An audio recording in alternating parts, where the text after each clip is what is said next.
আসসালামু আলাইকুম সুপ্রিয় শিক্ষার্থীবৃন্দ। আজকে তোমাদের সামনে যে বিষয়টা নিয়ে আলোচনা করব সেই বিষয়টা হচ্ছে ফরম্যাট। তো ফরম্যাটের মধ্যে কি বিষয়গুলো আছে সেগুলো নিয়ে আজকে বিস্তারিত আলোচনা করব। চলো শুরু করা যাক। আমরা যে কোনো একটা ডকুমেন্ট ওপেন করে নিই। ওপেন করার পরে আমাদের সামনে যে ক্লাসগুলো শিখছিলাম গত দিনে সেগুলো তোমরা পিছনের ভিডিওগুলো দেখে আসতে পারো। তো আজকে আমরা শিখব মাইক্রোসফট অফিস অ্যাপ্লিকেশন 2003 এর ফরম্যাট মেনু। তো ফরম্যাট মেনুর মধ্যে তুমি টেক্সট, প্যারাগ্রাফ, বিভিন্ন পেজ, টেবিল ফরম্যাট পরিবর্তন করতে পারবে। তো ফরম্যাটের মধ্যে সর্বপ্রথম কাজ হচ্ছে ফন্ট। তো ফন্টের কাজ কি? ফন্টের কাজ হচ্ছে টেক্সট মানে লেখার ফন্ট, ফন্টের সাইজ, ফন্টের কালার, ফন্টের স্টাইল, ইফেক্ট, এগুলো হচ্ছে তুমি পরিবর্তন করতে পারবে। তো দেখো সর্বপ্রথম হচ্ছে আমরা হচ্ছে ফরম্যাটের মধ্যে এই যে ফন্টের যে অপশনটা আছে এখান থেকে তুমি দেখো এখানে এক্সাম্পল আছে টাইমস নিউ রোমান কেমন হবে, তারপর দেখো তন্নি বাংলা এমজে এটা হলে কেমন হবে। তো ফরম্যাটের মধ্যে তুমি যে ফন্টটা ক্লিক করবে সেই ফন্টের স্টাইলটা তুমি এখানে দেখতে পাবে। এখানে কিন্তু এক্সাম্পল দেখাবে তোমাকে। তো এরকমভাবে তুমি যত রকমের ফন্ট আছে তুমি সেই ফন্টগুলো কী করতে পারো, এখান থেকে সিলেক্ট করতে পারো।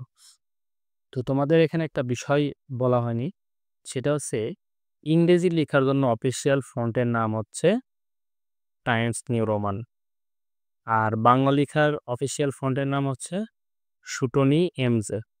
তো স্পেলিংটা হচ্ছে খুব ভালো করে মনে করে রাখতে হবে, শুটনি এমজে। তো এগুলো আমি তোমাকে লিখে দিব। আচ্ছা, এটা আমাদের এখান থেকে হলো ফন্ট চেঞ্জ করা। ফন্টের পরে দেখো আমাদের এখানে আছে ফন্ট স্টাইল। ফন্ট স্টাইলের মধ্যে আমাদের সামনে দেখো রেগুলার। আর রেগুলার মানে হচ্ছে স্বাভাবিক, মানে লেখা যেরকম থাকে সেটাকে বলা হয় রেগুলার। দেখো এখানে কিন্তু আমরা এক্সাম্পল দেখতে পাচ্ছি এটা রেগুলার হয়ে আছে। রেগুলারের পরে হচ্ছে দেখো ইটালিক। ইটালিক মানে লেখাটা বাঁকা হয়ে গেল, ঠিক আছে। বোল্ড, বোল্ড মানে লেখাটা মোটা।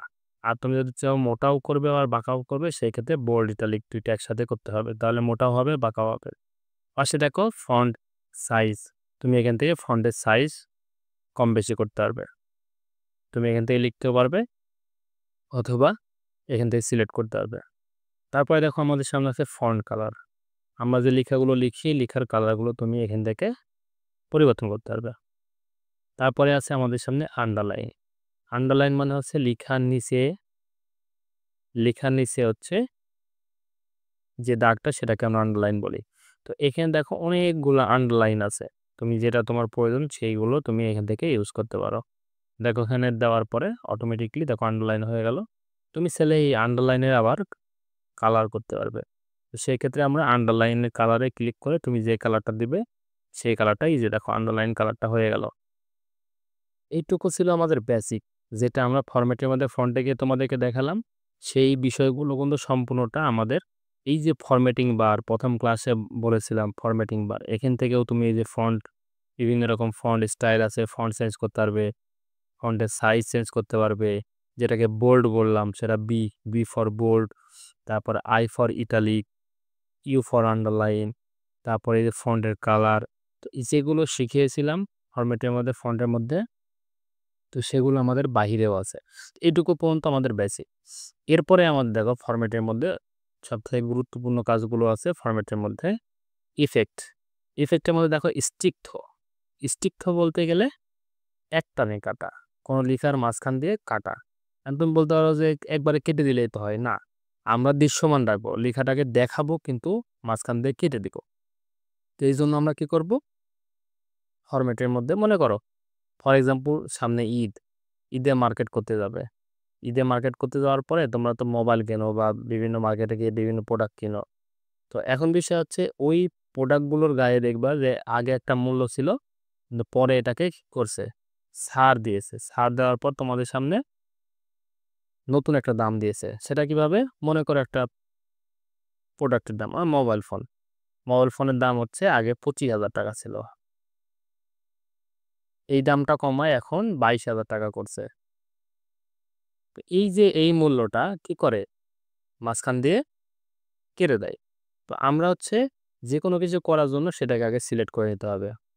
তো সিলেক্ট করে নেওয়ার পরে আমরা ফরম্যাটের মধ্যে ফন্টের মধ্যে গিয়ে যদি স্টিকথ দেখো, এখানে ক্লিক করো, দেখো এখানে এক্সাম্পল দেখতে পাচ্ছ, মাঝখান দিয়ে কেটে গেল। দেখো আমাদের সামনে স্টিকথ হয়ে গেল। স্টিকথ মানে একটা কাটা। আচ্ছা, এখন মনে করো 25,000 ছিল, 22,000 করছে, 22,000 দিয়েও কেউ নিচ্ছে না। এখন কোম্পানি কি করলো, 20,000 টাকা করে দিল। তাহলে 22,000 এটা ডবল স্যার, এটাকে আমরা 2 টানে কাটবো, সেই জন্য আমরা ওটাকে সিলেক্ট করলাম। সিলেক্ট করার পর ফরম্যাটের মধ্যে ফন্টে গিয়ে ডাবল স্টিকথ দিয়ে ওকে করো। দেখো আমাদের লেখাটা 2 টানে কেটে গেল। তো এটা গেল আমাদের স্টিকথ আর ডবল স্টিকথ। এরপরে আমাদের কাজ হচ্ছে, আমরা লিখি না first year, second year, third year, fourth year, এই যে এসটি কি হয়, এই এসটি গুলা কোথায় থেকে, উপরে থাকে কিন্তু, ঠিক আছে। ফার্স্ট ইয়ার, তারপরে সেকেন্ড ইয়ার। তো এই যে এই এসটিটা কি হয়, আমাদের কিন্তু এইভাবে থাকে না, অ্যাপোস্ট্রফির মতন করে একদম মাথার উপরে থাকে। তো এটাকে বলা হয় সুপার স্ক্রিপ্ট।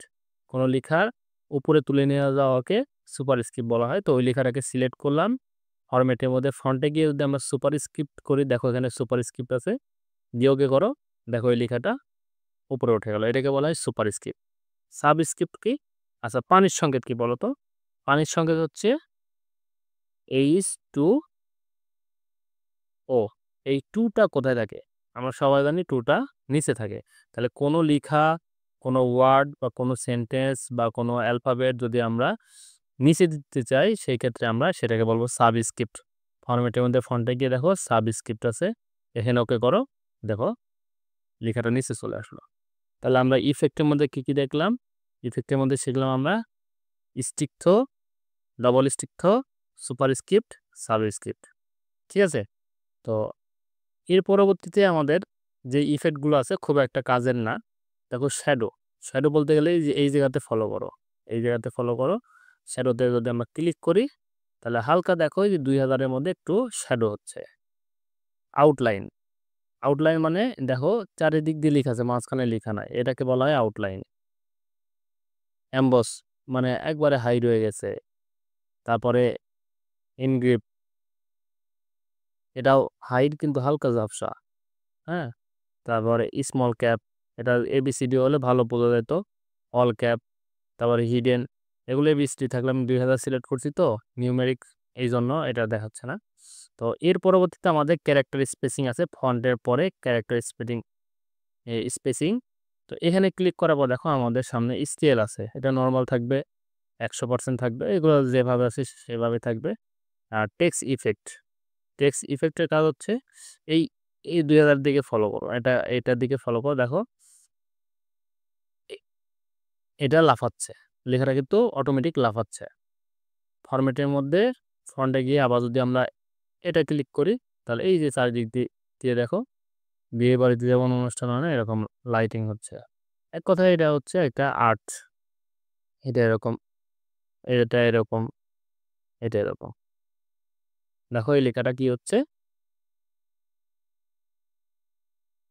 এই লেখাটাকে আবার নর্মাল করতে চাই, ফরম্যাটের মধ্যে ফন্টে গিয়ে আমরা নান করে দিয়ে ওকে করি, তাহলে দেখো এটা আবার কি হয়ে গেল, নর্মাল হয়ে গেল। এই পর্যন্ত আমাদের ফরম্যাটের মধ্যে ফন্ট ছিল। এরপরে আমাদের সামনে আছে প্যারাগ্রাফ। তো প্যারাগ্রাফের কাজ হচ্ছে, আমরা কি জানি বলো তো প্যারাগ্রাফ কোনটা? প্যারাগ্রাফ হচ্ছে, আমরা এসে পড়ছি না, রচনার মধ্যে দেখবে যে আলাদা আলাদা প্যারা থাকে, ওটাকে প্যারাগ্রাফ বলা হয়। তো এখানে প্যারাগ্রাফ বলতে গেলে দেখো এ একটা লাইন, এ একটা লাইন, এই যে দুইটা লাইনের মাঝখানে যে দূরত্ব, এই দূরত্বটাকে প্যারাগ্রাফ বলা হচ্ছে। তো প্যারাগ্রাফের যেমন লাইন স্পেস হইতে পারে, অ্যালাইনমেন্ট হইতে পারে ডানে বামে, তারপরে ইন্ডেকশন হইতে পারে, স্পেসিং হইতে পারে, সেগুলো কীভাবে করবো আমরা দেখো প্যারাগ্রাফের মধ্যে। এই লেখাটাকে আমরা সিলেক্ট করলাম। সিলেক্ট করার পরে আমরা ফরম্যাটের মধ্যে থেকে যদি প্যারাগ্রাফে ক্লিক করি, দেখো আমাদের সামনে এই যে লাইন স্পেস, এই জায়গাতে দেখছো লাইন স্পেস যদি 1.5 ইঞ্চি করে আমরা ওকে করি, তাহলে দেখো এই লাইন থেকে এই লাইনের দূরত্ব কিন্তু 1.5 ইঞ্চি। যতবার ইন্টার দিয়ে তুমি লিখবে, প্রত্যেকটা ইন্টার কি হবে, 1.5 ইঞ্চি করে ইন্টার হবে। কিন্তু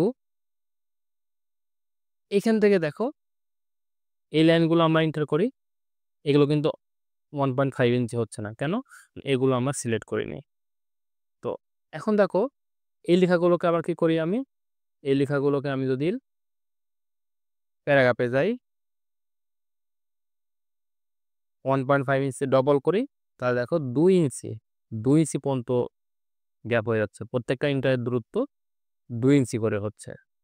এগুলো আবার কমানোর সিস্টেম কি, যেগুলো আমরা সিলেক্ট করব ওগুলো আবার সিঙ্গেল করে দিই, লাইন স্পেস সিঙ্গেল করে দিলে আবার নর্মাল হয়ে যাবে। এখন তোমার প্রশ্ন হচ্ছে যে ভাইয়া আমি যদি 1.5ও না ডবলও না, আমি কাস্টমাইজ করে আমি নিজের মতন করে নিতে যাচ্ছি, তাহলে কি করব? সেই ক্ষেত্রেও পারবে। সেই ক্ষেত্রে তুমি ওই প্যারাগ্রাফটাকে সিলেক্ট করে ফরম্যাটের মধ্যে প্যারাগ্রাফে গিয়ে এই যে এখানে অ্যাড লেখা আছে না, একটাকে তুমি 1.5 না করে 1.2 দাও, তাহলে 1.2 হিসাবে প্যারাগ্রাফটা হয়ে গেল। এই পর্যন্ত হচ্ছে আমাদের প্যারাগ্রাফের কাজ ছিল। আরও কিছু কাজ আছে, এগুলো আমরা অ্যাডভান্স লেভেলে 7-এ গিয়ে শিখবো আমরা। এরপর দেখো বুলেটের নাম্বার। বুলেটের নাম্বার বলতে গেলে আমরা একটা সংজ্ঞা লিখি, অনেক সংজ্ঞা থাকে না, পদ কাকে বলে। তো পদের সংজ্ঞাটা লেখার পরে পদ কত প্রকার ও কী কী, কী কী এগুলো আমরা সুন্দর করে খাতায় লেখার সময় স্টার চিহ্ন বা 1 2 3 এগুলো ব্যবহার করি না, এগুলোকে বলা হয় মনে করো বুলেটের নাম্বার। মনে করো এটা হচ্ছে পদের সংজ্ঞা, তো এটা পদের সংজ্ঞা।